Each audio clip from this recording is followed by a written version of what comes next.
Bonjour tout le monde, j'espère que vous allez bien, je suis vraiment ravie de vous retrouver pour cette nouvelle vidéo. Ça fait un petit moment que je vous en ai pas tourné, j'ai pris des vacances YouTube, parfois ça fait un petit peu du bien, mais je ne pouvais pas ne pas vous sortir cette vidéo puisque c'est celle des sorties libresques.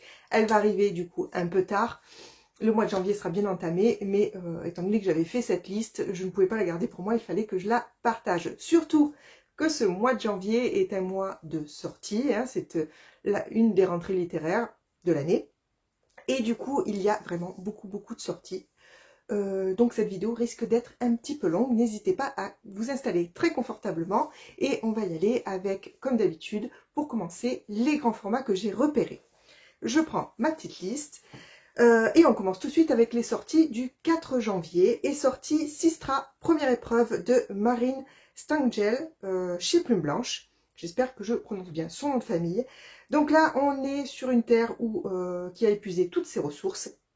Et du coup, l'Europe plutôt, a créé la loi Sistra. C'est une loi a priori où on ne peut pas avoir plus d'un enfant. On va donc rencontrer Kali qui va être séparée de sa famille puisque elle va avoir une petite sœur, donc c'est complètement interdit. Les deux fillettes vont être séparées et entraînées chacune de leur côté pour s'affronter quelques années plus tard, puisque seulement une des deux doit survivre. Ça a l'air vraiment passionnant. Et j'ai trouvé ça plutôt original. Ensuite, il y a beaucoup de sorties le 5 janvier. Je commence par Austral de Paul J. Macaulay chez Brajlon. Donc là, on est en Antarctique. C'est encore un problème d'écologie, puisqu'on parle de réchauffement climatique.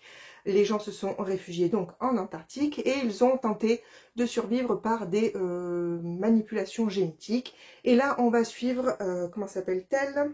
Austral, justement, c'est le titre du livre que je suis bête. Bref, on va suivre Austral qui est une femme Yuski, donc elle a des capacités liées à sa résistance physique, et à cause de ça, plutôt, pardon, elle va être rejetée, elle va être maltraitée, elle va être voilà, au banc de la société, enfin de ce qu'il en reste en tout cas. Et au bord du désespoir, elle va décider d'enlever une jeune fille, une jeune adolescente, pour demander une rançon. Cet enlèvement a des conséquences politiques assez importantes, a priori, et du coup, Austral va être poursuivi par un gang, en particulier de criminels, qui veut également récupérer cette adolescente. Voilà, ça a l'air pas mal.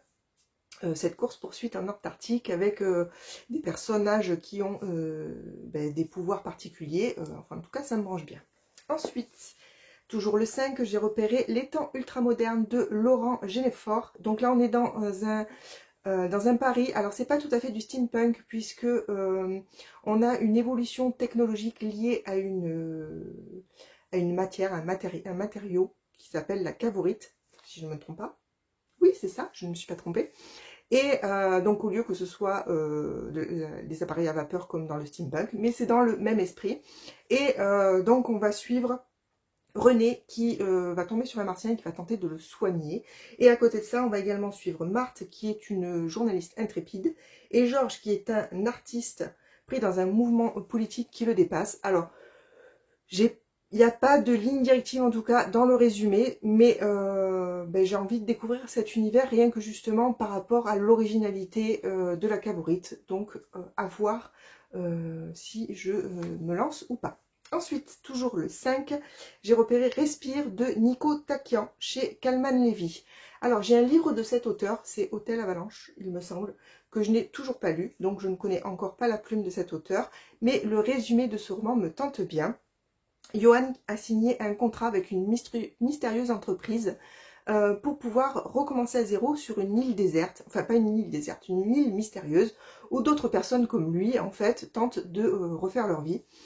Donc il va arriver sur cette île et il va voir quand même que les habitants sont plutôt étranges et que, a priori, nombre d'entre eux ont disparu. Donc il va vouloir peut-être creuser et c'est certainement pas une très bonne idée. Ensuite, je tourne la page pour vous parler de celui que j'ai repéré chez Phipps, donc les éditions Phipps, vous savez, c'est une sous-édition, c'est pas le mot que je cherche, mais je ne trouve pas, bref, c'est Brajlon derrière, hein, qui sortent All Eyes on Her de Laurie Elizabeth Flynn. Et là, on est dans du young adulte. Donc, on suit Marc et Tabby, enfin, on suit plutôt Tabby, puisque Marc et Tabby vont partir faire une rando en montagne. C'est des adolescents, hein, puisque c'est du young adulte. Ils vont partir pique-niquer et seul Tabby va rentrer. Voilà, donc on ne sait pas ce qui s'est passé, si Tabby a poussé Marc d'une falaise, enfin voilà, c'est un petit mystère comme ça entre adolescents. Je crois que les éditions Philps sont assez friandes de ce genre de résumé parce que les précédents, enfin dans les mois précédents, quand j'avais repéré des romans chez cette maison d'édition, les résumés étaient quand même pour la plupart dans le même style. Ensuite, j'ai repéré un roman qui me tente vraiment, vraiment beaucoup. Celui-ci, je pense que je vais céder à la tentation. C'est Terre Promise de Philippe Arnaud et c'est chez Sarbacane. Donc là, on est en 1870 au Kansas. Pour ceux qui me suivent, vous savez que j'aime beaucoup ce qui est style western, cette époque-là. Et on va suivre Jim, qui se retrouve à New Hope. Donc c'est une ville où la femme est shérif et le barman est noir. Autant dire que ça bouscule tous ses préjugés, que ça rentre vraiment en contradiction avec tout ce dont il croit, donc qu'il est supérieur à la femme et aux personnes de couleur. Donc ça va être compliqué, il vient là pour une vengeance, donc il va devoir s'attarder dans la ville, et bien sûr ça va mettre un petit peu à mal tous ses préjugés. Et là-dessus va arriver en ville, alors comment s'appelle-t-il? Un chasseur de primes, j'ai pas mis son nom, bref, c'est un chasseur de primes qui sème la terreur partout où il passe. Et bien sûr, Jim va devoir faire des choix. Ça a l'air hyper, hyper intéressant. Ensuite, j'ai repéré La bibliothèque de minuit de Matt Haig chez Mazarine. Donc Nora a 35 ans, elle a l'impression d'avoir raté sa vie. Elle va être amenée avec sa meilleure amie à se retrouver à la bibliothèque de minuit. Et a priori, les livres de cette bibliothèque peuvent permettre de changer les choses, de revenir sur des choix et voilà, de peut-être changer le cours de sa vie. J'en sais pas tellement plus, mais moi à partir du moment où on parle de bibliothèque et de livres, ça me tente beaucoup. Ensuite, j'ai repéré Leur sang coule dans tes veines de Rachel Burge chez Casterman. Donc là, on suit Martha qui peut lire les émotions et les souvenirs des gens depuis une chute qu'elle a faite depuis un arbre. Pour comprendre ce mystérieux pouvoir, elle va vouloir retourner voir sa grand-mère, hein, questionner sa grand-mère qui habite près de l'arbre justement duquel elle est tombée. Et en fait, elle va avoir la désagréable surprise de découvrir que sa grand-mère est malheureusement décédée et que vit un jeune homme mystérieux dans la maison de celle-ci. Donc voilà pour le mystère que j'aimerais bien découvrir. Ensuite, j'ai repéré Le long hiver, tome 2, La guerre solaire. Le tome 1 est sorti en juin dernier, enfin juin 2021 du coup, hein, et s'appelait L'hiver du monde. On est dans un monde où l'air glacial se répand. Et on découvre un mystérieux objet qui se dirige vers le soleil. Donc on se demande si cet objet est la cause du fait que la glacière se répande. Et là-dessus, on va suivre deux personnages. Emma, qui est commandante d'une station spatiale, et James, qui est un éminent scientifique. Et a priori, à eux deux, ils vont essayer de comprendre ce qui se passe. Et j'ai entendu de très bons retours sur ce tome 1. Moi, je suis fan de science-fiction. Donc, autant dire que celui-ci me tente vraiment beaucoup. Ensuite, on continue avec une nouvelle suite de saga, le tome 3 des voleurs de fumée, qui s'appelle À feu et à sang de Sally Green et qui sort chez J'ai lu. Le tome 1 s'appelait Les voleurs de fumée, donc il est sorti en janvier 2021. Et le tome 2 s'appelle Le monde des démons et il est sorti en août 2021. Donc, j'ai lu le premier tome. Je n'ai pas encore lu le deuxième tome, je ne me le suis pas encore procuré. J'avais beaucoup aimé le premier tome, même si, alors en fait dans cette histoire on suit 5 personnages, donc il y a une princesse, un soldat, une chasseuse, un traître et un voleur. Et ces 5 personnages sont en fait englués dans un monde où il y a des complots politiques, des menaces de guerre, etc. J'avais bien aimé ce tome 1, en particulier les 2 personnages féminins, qui ont pour moi été ce qui m'a porté dans l'histoire. Un des personnages masculins m'a absolument fait ni chaud ni froid, voilà, que son histoire ne m'intéressait pas du tout. Mais voilà, le fait d'avoir au minima 2 personnages qui m'ont beaucoup touchée, enfin en tout cas auxquels je me suis attachée, me donne envie de lire la suite. Donc ben, on verra si je me décide enfin à me procurer ce 2 et du coup ce 3. Ensuite, Où j'en suis? Oui. Le sorti du 6 janvier, donc est sorti, je vais y arriver, 669 Pony Street de Mélanie Launay chez Michel Lafon. Donc là, on est... alors, je ne sais pas quelle époque. En tout cas, on va suivre... Enfin non, on ne va pas suivre quelqu'un en fait. On va suivre un carnet, si j'ai bien compris.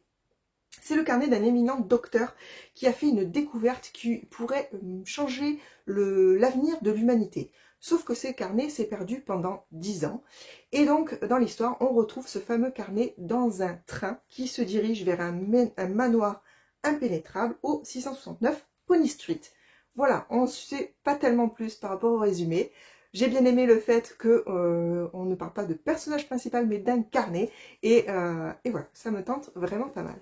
Donc toujours le 6 sort Les Vertus du mensonge de Hélène G. Simonsen chez Gelmester.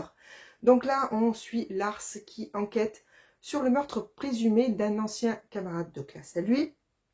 Et à côté de ça, il va y avoir une espèce d'ombre qui rôde autour des écoles, qui chuchote aux enfants, enfin quelque chose d'un petit peu angoissant, si j'ai bien compris. Et une nouvelle maîtresse va arriver dans la classe de la fille de Lars. Une maîtresse sous lequel, alors je ne sais pas dans quel sens tourner cette phrase, mais Lars va tomber sous son charme, on va le tourner dans ce sens, ça sera beaucoup plus simple. Et sauf qu'apparemment elle a beaucoup de secrets, elle ment pas mal. Donc c'est plutôt un thriller a priori du grand froid. Alors bien évidemment au moment où j'ai envie de le dire, je ne trouve pas l'expression. Bref, ben, ça me tente vraiment pas mal. Ensuite, on passe aux sorties du 7 juillet avec Iron Widow de Xiran J. Zoa. J'espère, non, Zhao. Oh là là, je recommence. Xiran J. Zhao. Voilà. Chez La Martinière Jeunesse. Donc là, on est au royaume du Axia. Donc, dont les frontières sont défendues par des espèces de gigantesques machines qui s'appellent les chrysalides, et elles sont pilotées par un couple, c'est-à-dire un homme qui est pilote et sa concubine. Alors apparemment c'est du contrôle beaucoup psychique, et quand il y a des combats, ça demande beaucoup d'énergie, et souvent la concubine est sacrifiée dans le combat. On va suivre dans cet univers-là Zetiane qui s'engage en fait uniquement pour venger la mort de sa sœur, qui était donc une concubine qui est morte au combat, et elle veut pour cela, pour se venger, tuer le pilote qui a amené sa sœur à la mort. Et voilà. Donc je crois que le résumé en disait un petit peu plus, mais je n'en ai plus le souvenir. Et puis de toute façon, déjà rien qu'avec ça, j'ai très envie de découvrir ce roman. On passe, pardon, au 8 janvier, j'allais dire juillet, hein. Quand même pas tout de suite, au 8 janvier avec De l'autre côté des étoiles de Jérôme Patalano chez Inceptio Édition. Donc là, on suit Chloé qui approche des 18 ans, ou qui vient d'avoir 18 ans, je ne sais plus, et qui, au lieu de profiter de son adolescence comme les autres jeunes, enfin, adolescence, jeune adulte, comme les autres jeunes de son âge, va découvrir qu'il existe un monde parallèle, et que dans ce monde, son passé a débuté il y a des milliers d'années. Alors je ne sais pas exactement ce que ça veut dire, mais en tout cas c'est intriguant. Ensuite, au niveau des sorties du 12 janvier, j'ai repéré Et le ciel se voila de fureur de Ty-Mark Le Tan chez les écoles des loisirs, je vais y arriver. Donc là encore, on est dans un espèce de western, puisqu'on va suivre 5 petites filles et un petit garçon qui sont des orphelins, un petit garçon aveugle, alors je ne sais pas si ça a de l'importance, mais en tout cas c'était précisé dans le résumé, qui sont orphelins, qui sont embarqués dans un chariot à la conquête de l'Ouest par Hidalgo, une fine gâchette française qui refuse de les abandonner. Et ensemble, ils vont partir en quête en fait d'une meilleure vie, mais bien sûr, leur périple va être semé d'embûches. Ben voilà, il n'y a pas tellement de choses à dire là-dessus. Moi, comme je vous le disais, il n'y a pas plus tard qu'il y a quelques minutes, concernant Terre Promise, j'ai un petit faible pour tout ce qui se passe à l'Ouest américain, donc j'ai envie de découvrir ce roman. On reste sur le 12 janvier avec la sortie de L'ombre du lac de Laure Rollier chez Moisson Noir. Donc là, on suit Valentine qui passe ses vacances dans le domaine familial. C'est une éditrice, oui c'est ça, c'est une éditrice, et elle va découvrir dans la maison un manuscrit qui parle d'elle, enfin dont elle est l'héroïne, et sauf qu'à la fin de ce manuscrit, elle meurt. Donc voilà, je pense que c'est quelque chose de peut-être un petit peu thriller, un petit peu angoissant. Je n'en sais pas tellement plus, mais ça a l'air pas mal. Ensuite, sortie du 13 janvier, j'ai repéré Sachez que nous sommes toujours là de Esther Safran Foer chez Les Escales. Donc là, on suit Esther qui apprend qu'avant la guerre, son père avait une femme et une fille qui ont été malheureusement tuées pendant la guerre. Et donc, elle décide en fait de partir à la recherche d'informations concernant ces deux femmes. Je crois que c'est tiré de sa propre histoire, de l'histoire de l'autrice, de sa propre histoire personnelle. Et du coup, j'avais trouvé ça plutôt intéressant. Vous savez que la période de la Seconde Guerre mondiale m'intrigue pas mal et j'aime bien lire des romans sur ce thème. On continue avec les sorties du 14 janvier, enfin la sortie que j'ai repérée du 14 janvier qui est 10 âmes, pas plus, de Ragnar Jonasson chez La Martinière. Je n'ai pas encore testé cet auteur, j'en ai entendu un peu parler. Là on suit Una qui s'installe comme professeur dans un village très très reculé de l'Islande où il y a seulement 10 habitants.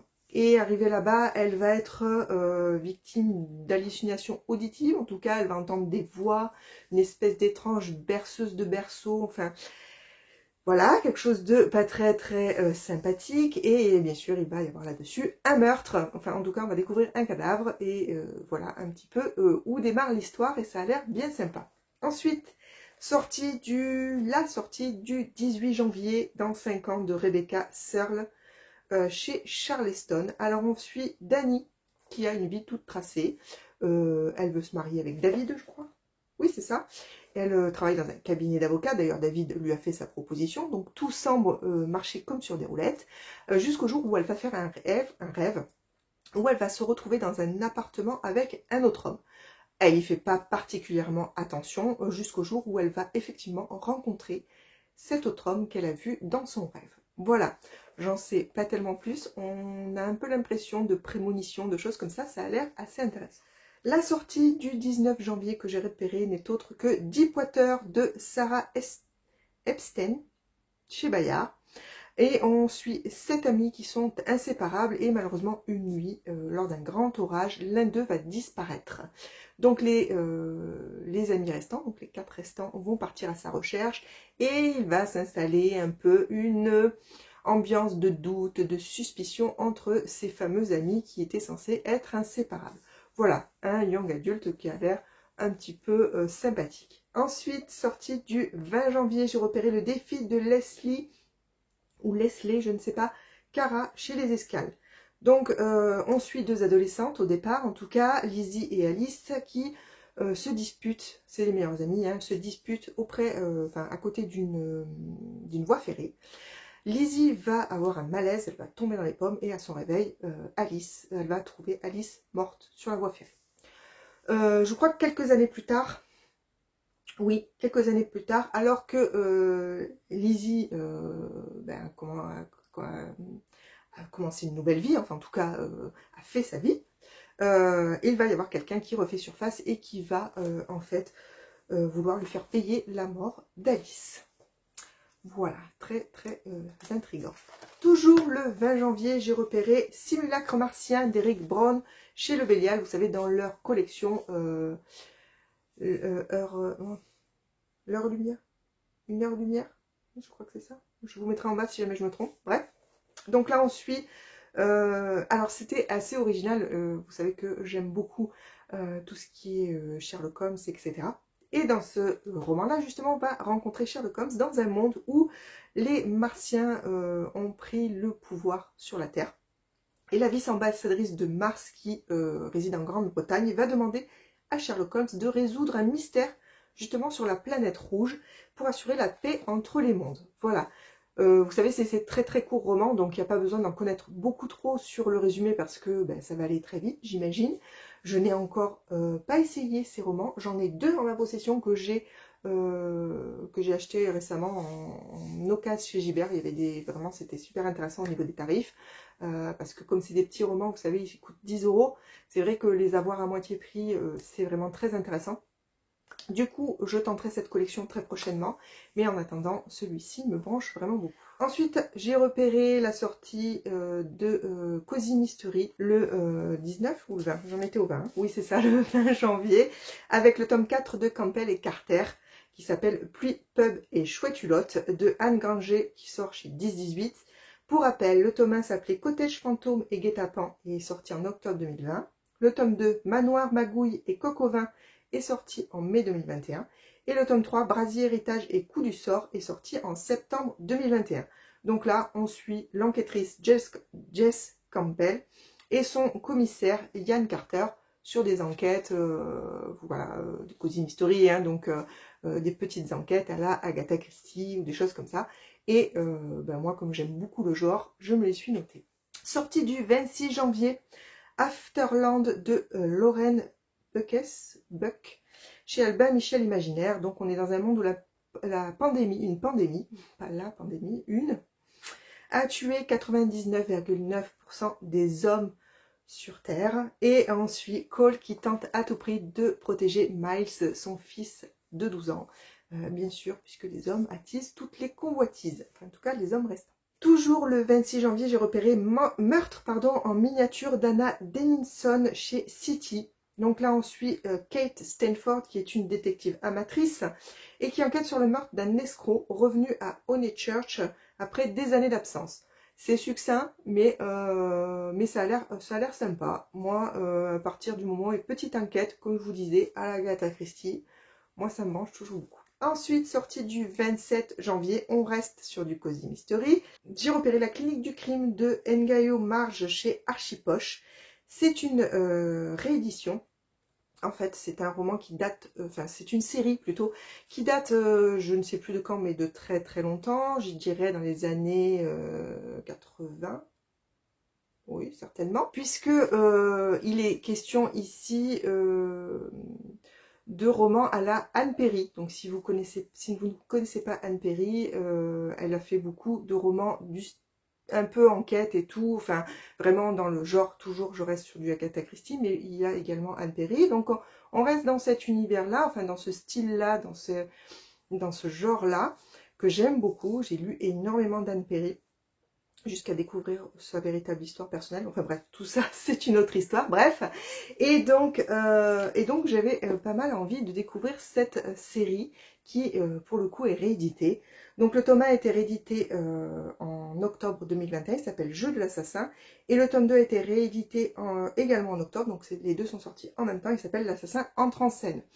Voilà, donc pourquoi pas découvrir un nouvel auteur de ce genre de littérature. Je vais y arriver. Je me suis un peu emmêlé les pinceaux sur ce thème-là. J'espère que j'en aurais pas trop, que je vous aurais pas perdu tous en passant. Bref, donc on reste sur le 27 janvier. J'ai repéré Les Saisons de la Tempête, le tome 2 d'El Cosimano de chez De Saxus. Rappelez-vous, le tome 1 est sorti le 25 mars 2021 et on parlait de Jack qui, pour ne pas mourir de froid un soir d'hiver, accepte de devenir l'hiver. Dans ce monde, les saisons sont personnifiées et chaque personnage, enfin chaque personne, chaque saison doit tuer la saison précédente pour pouvoir arriver. Donc le printemps doit tuer l'hiver, l'été doit tuer le printemps, etc., etc. Donc Jack est l'hiver et il tombe amoureux de Fleur, qui n'est autre que le printemps. Le premier tome a eu des critiques positives et négatives, donc je l'ai dans ma bibliothèque. Je pense me faire ma propre idée par moi-même, et si ça me plaît, ben je sais que le tome 2 est sorti, ou va sortir en tout cas. Voilà pour les sorties grand format. Comme je vous disais, il y en a beaucoup, et on enchaîne sur les poches où là aussi j'ai repéré de nombreuses sorties. Donc on repart en arrière avec les sorties du 5 janvier. Roule, le tome 1 d'Hélène Goldlett chez Le Livre de Poche. J'ai ce roman en grand format de mon côté.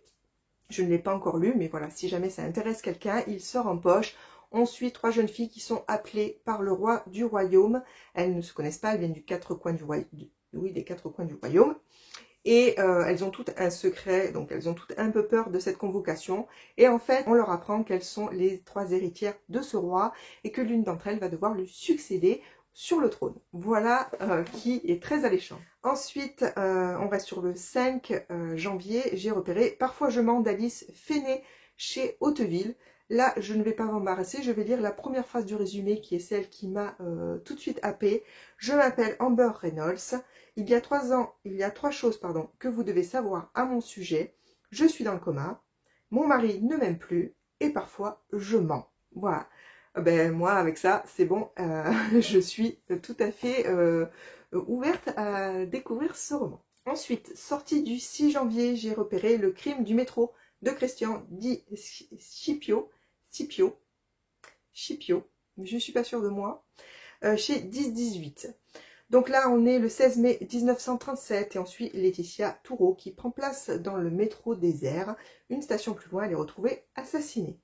C'est ce roman, a priori, est d'après l'histoire vraie du premier crime qui a été commis dans le métro. Et rien que pour ça, ce petit côté historique mystérieux, ben, je suis très tentée. Ensuite, on continue. Donc le 6 janvier sort, ou est sorti, puisque au moment où vous verrez cette vidéo, il est déjà sorti, n'est-ce pas? À l'autre bout de la mer de Giulio Cavalli, chez 18 toujours. Donc là, on a des meurtres qui se succèdent dans une ville côtière italienne. Et pour en venir à bout, le village décide d'employer une étrange stratégie qui va avoir des conséquences imprévisibles, on va dire. C'est assez mystérieux pour me tenter. Ensuite, j'ai repéré Belle Green d'Alexandra Lapierre chez Pocket. C'est une histoire qui est également basée sur une histoire vraie. On est en 1900 à New York et on suit Belle d'Acosta Green qui gravit tous les échelons malgré sa faible condition à la naissance. Et en fait, cette jeune fille cache un très lourd secret dans cette Amérique raciste. Vous aurez vaguement compris la situation, en tout cas, vu que c'est tiré d'une histoire vraie et que ça parle de racisme, etc. Ce sont des thèmes qui m'intéressent beaucoup. Je suis très tentée par ce roman. Je l'avais déjà repéré d'ailleurs quand il est sorti en grand format, mais voilà, je ne l'étais pas procuré.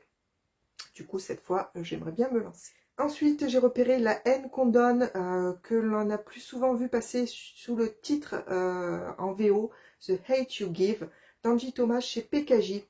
Donc là aussi, je l'avais repéré quand il était sorti en grand format, j'avais vu des avis plutôt bons, même si l'histoire semble dure. On suit Star qui a 16 ans et qui est une jeune fille noire qui vit dans un quartier plutôt dangereux, hein, avec les guerres de gangs, etc.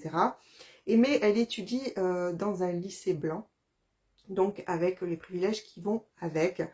Et sa vie va basculer lorsqu'elle va voir son meilleur ami se faire assassiner par un flic un peu trop nerveux lors d'un contrôle, voilà. Et voilà, donc elle va être la seule témoin de ce crime, et voilà, tout ce qui va s'en suivre va bouleverser sa vie. Je ne sais pas si j'aurai le cœur suffisamment accroché pour lire ce roman, on verra si je me tente ou pas. Ensuite, j'ai repéré Campus Driver sort en poche, donc le tome 1, Supermaid, le tome 2, Book Boyfriend, et le tome 3, Crash Tests, de C.S. Quill, chez Hugo Poche. J'ai énormément entendu parler de cette saga qui est de la romance, hein, il faut pas se cacher, faut pas s'en cacher. Moi, je lis de temps en temps de la romance. J'en lis très peu, hein, il faut le savoir. Je suis pas une férue de ce genre, mais de temps en temps, même les comédies romantiques de Noël, des choses comme ça fait du bien. Donc, comme celui-ci a eu de très bons retours, comme on l'a conseillé à plusieurs reprises, là, il sort en poche. Je pense que ce sera peut-être l'occasion de le découvrir. Pour le résumer, on suit Lane O'Neill, qui a fondé une application qui s'appelle Campus Driver, et avec ses amis, et en fait c'est une application qui permet aux jeunes étudiants de se faire raccompagner dans des voitures de collection. Donc ça marche fort, apparemment, tout va bien. Lane est plutôt du genre sans attache, avec des histoires d'un jour, etc. Et puis il va se retrouver à héberger Lois Hogan, qui est la fille que son voisin a larguée. Voilà. Donc on se doute bien de ce qui va se passer, mais voilà, c'est tout l'autour, la psychologie des personnages qui peut être intéressant dans ces cas-là. Ensuite, sortie du 12 janvier, j'ai repéré Hors Piste d'Ali Reynolds chez le livre de poche. Donc là, on suit 5 snowboarders qui sont aussi bien amis que rivaux et ils vont être invités pour un week-end dans les Alpes. Et en fait, il va s'agir d'un piège qui vise à viser la disparition, à venger, pardon, la disparition d'une de leurs amies 10 ans plus tôt. Eh ben, je trouve le cadre assez original. Le snowboarding, on n'en parle pas. Je ne sais pas si ça se dit comme ça. Bref, le snowboard, tout simplement. Je vois pas pourquoi je mets du préfixe, non, du suffixe derrière. En tout cas, le snowboard, je m'égare. Le snowboard, on n'en parle pas beaucoup. C'est pas un thème que j'ai beaucoup vu dans les romans. Donc celui-ci m'intrigue pas mal. Ensuite, toujours sur les sorties du 12 janvier, j'ai repéré La fièvre de Sébastien Spitzer chez le livre de poche. J'ai vu ce roman passer plusieurs fois en grand format avec de bons retours. J'étais mitigée, enfin moyennement intéressée on va dire. Et ben, le fait qu'il sorte en poche, ce sera peut-être une occasion de me lancer. Donc on est en Memphis en juillet 1878, quand la première victime d'une maladie va tomber dans la rue. Et cette maladie va faire des milliers et des milliers de morts. C'est une tragédie qui va révéler 3 personnages. D'abord Anne Cook qui est patronne d'un bordel, John Keating qui est directeur d'un journal local et Raphael T. Brown qui est un ancien esclave. Voilà. C'est juste parce que j'en ai entendu du bien que je me suis noté ce roman, puisque par rapport au résumé, il n'y a rien qui m'interpelle vraiment. On verra. Ensuite, toujours le 12, par contre un roman qui me branche beaucoup, c'est Sémiosis de Sue Burke chez le livre de poche. Donc là on suit 50 femmes et hommes qui ont quitté la Terre pour coloniser une planète lointaine qu'ils ont baptisée Pax.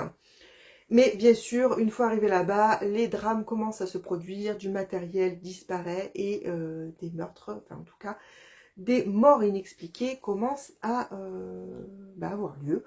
Donc moi, les histoires de colonisation, ça me branche beaucoup ce roman. Et j'en ai entendu parler aussi, je ne sais plus, je crois que c'est Stéphanie des Chroniques de Lully.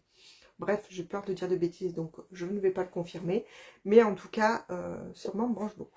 Ensuite, un roman que j'avais repéré en grand format et qui sort en poche, vu que je ne m'étais pas procuré en grand format, peut-être que je me laisserai tenter en poche, sachant quand même que j'ai vu quelques critiques négatives, en tout cas on verra. C'est La révérence de l'éléphant de Laura Trompette chez Charleston. Donc là, on suit Marguerite qui en a marre de la vie, elle vit dans une maison de retraite où voilà, elle a envie d'en finir, mais avant elle aimerait redonner goût à l'amour à son petit-fils qui est photographe animalier en Tanzanie.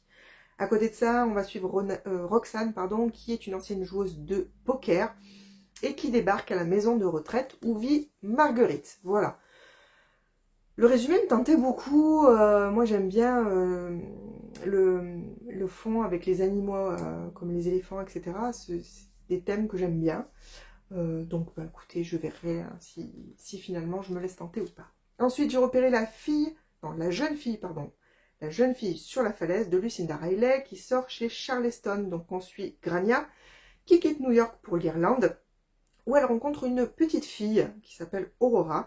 Et grâce à de vieilles lettres datant de 1914, elle va découvrir ce qui les lie toutes les deux. Lucinda Riley, si j'ai bien compris, est une autrice qui aime mélanger les temporalités.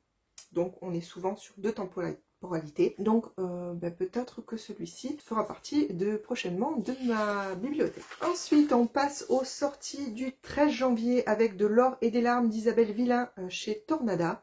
Donc là on est dans notre époque. Et un célèbre entraîneur de gymnastique meurt dans un accident de voiture à seulement 6 mois des prochains JO de 2024. Et là, on va suivre Rebecca et son équipe qui se retrouvent au milieu des athlètes prêts à tout pour l'or olympique, prêts à tout, même au meurtre. Vous voyez le genre? On ne sait pas et on peut le découvrir en lisant ce roman. Ensuite, j'ai repéré La sphère d'Alexiane Delis chez Michel Lafon-Poche.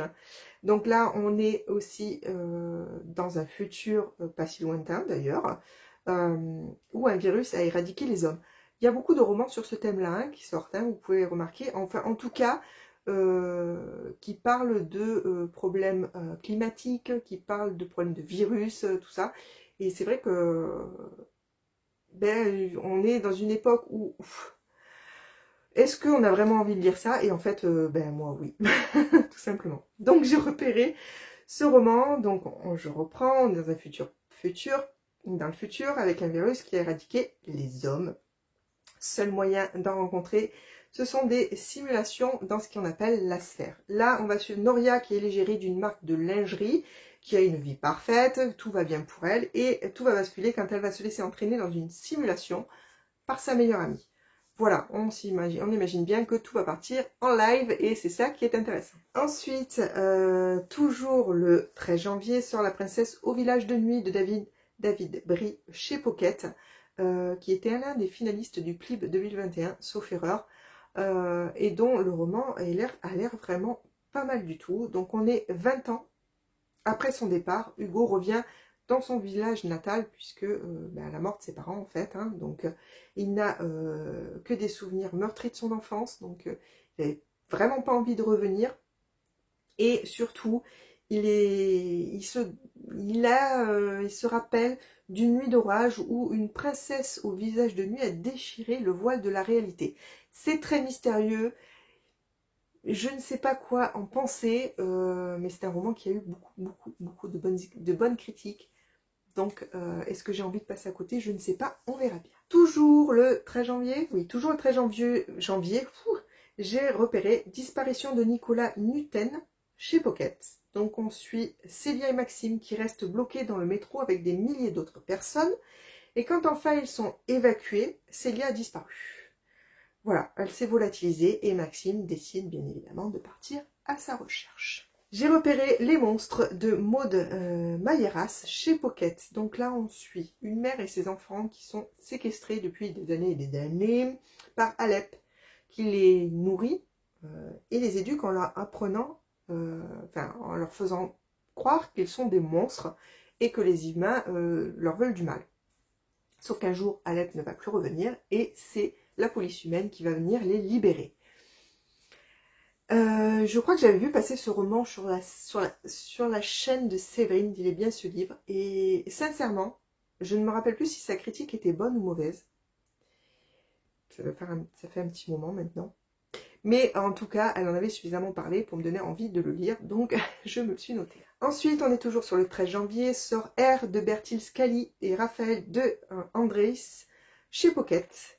Donc là, le monde que l'on connaît n'existe plus et pour survivre, il y a des décisions comme l'interdiction d'avoir des animaux de compagnie ou l'interdiction de divorcer permettent de réduire le gaspillage. Donc là, on est encore dans du écologique, etc.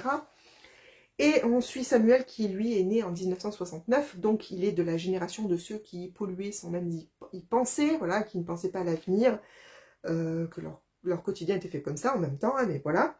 Et donc il tente de faire profil bas pour pas se retrouver accusé de quoi que ce soit. Et il tente aussi de recoller les morceaux avec sa famille. Voilà, pas tellement plus, hein, il n'y a pas de... On ne sait pas où ça va, mais bon, ça m'a l'air pas mal quand même. Ensuite, sortie du 19 janvier, un livre que j'ai lu en grand format qui s'appelle Les enfants du passé de Luce Baster, qui sort chez le Livre de Poche. J'ai beaucoup aimé ce roman, il faut aimer la science-fiction. On parle de Jael Aldrin qui traîne son exceptionnelle longévité comme une malédiction à travers la galaxie. Et un jour, en chilant des pièces détachées sur un marché, il va acheter un homme, donc un humain qui s'appelle Oshi et qui est né esclave. Alors, il ne sait pas pourquoi il a fait ça, hein, mais il décide de lui rendre sa liberté. Et comme Oshi ne sait pas ce que c'est que la liberté, hein, puisqu'il est né esclave, Jael est obligé de lui ordonner de vivre comme un homme libre. Donc voilà, on va se retrouver avec ce duo improbable. Et à côté de ça, en Nouvelle-France, une autopsie d'un jeune adolescent révèle qu'il s'agit de Jael Aldrin, donc un pilote d'arche d'Exode, qui est né 22 siècles plus tôt, ce qui est bien évidemment normalement impossible. Ensuite, sortie du 20 janvier, j'ai repéré Les Pionnières, le tome 1, Une place au soleil de Anna Jacobs chez Archipoche. Donc là, on est en 1859 et Kira est enceinte et malheureusement, elle doit quitter sa terre natale, l'Irlande, et également ses sœurs pour gagner l'Australie. À côté de ça, on va rencontrer Marc qui fuit son beau-père et du coup s'installe à l'autre bout du monde et ouvre une auberge, en Australie également. voilà, vous avez un petit peu vu de quoi il retourne. Ça me permet de découvrir l'Australie, qui est un pays qui m'intéresse, hein, qui est intriguant, voilà, et du coup ce roman, pourquoi pas. Je me suis notée, je ne sais pas si je franchirai le pas, mais en tout cas, je me suis notée. Ensuite, j'ai repéré Qui le sait de Leslie Cara chez Pocket. Donc là, on suit Astrid qui a quitté Londres pour fuir ses démons du passé, mais quelqu'un le sait, enfin sait ce qui s'est passé, et ne la lâchera pas tant que tous les comptes ne seront pas soldés. J'ai entendu des critiques moyennes sur ce roman, mais je l'avais repéré quand il est sorti en grand format, je me suis notée, on verra si l'occasion se présente. Ensuite, sortie du 26 janvier, j'ai repéré Une terre promise de Barack Obama chez le livre de poche, donc là c'est le premier volume de ses mémoires, puisqu'a priori il y en aura d'autres. Barack Obama est un personnage qui m'intrigue beaucoup. J'ai dans ma wishlist le roman de son épouse Michelle, que je n'ai toujours pas acheté, hein, que j'ai pas lu du coup non plus.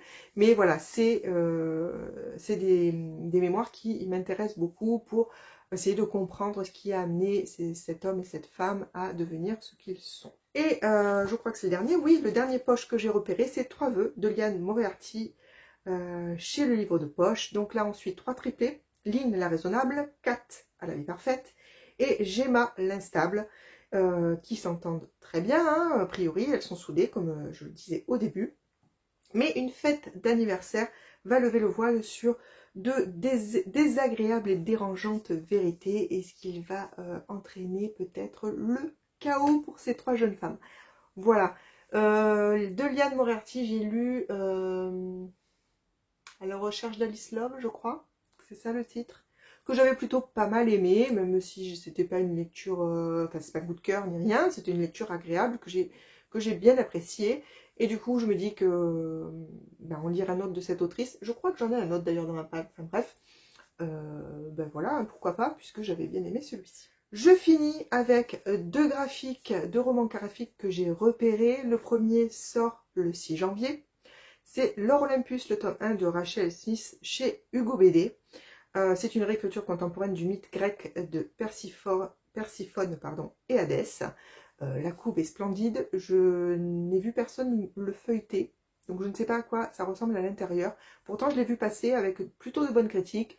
Donc, je me suis notée parce qu'il me branche quand même pas mal. Et enfin, toujours le 6, sort Ladies with Guns, le tome 1 d'Olivier Bouquet et Anne-Laure. Donc là, on suit des personnages féminins dans un western. Il y a une esclave en fuite, une indienne isolée de sa tribu qui a été massacrée, une veuve bourgeoise, une fille de joie et une irlandaise soixantenaire. Voilà, et c'est toutes ces 3 femmes, n'importe quoi, 1, 2, 3, 4, 5, 6, ces 6 femmes sont prêtes à se battre contre la domination des hommes. Donc on est dans le western, vous savez que ça me plaît. Et j'ai feuilleté un petit peu l'extrait qui était disponible sur internet et ça a l'air vraiment sympa.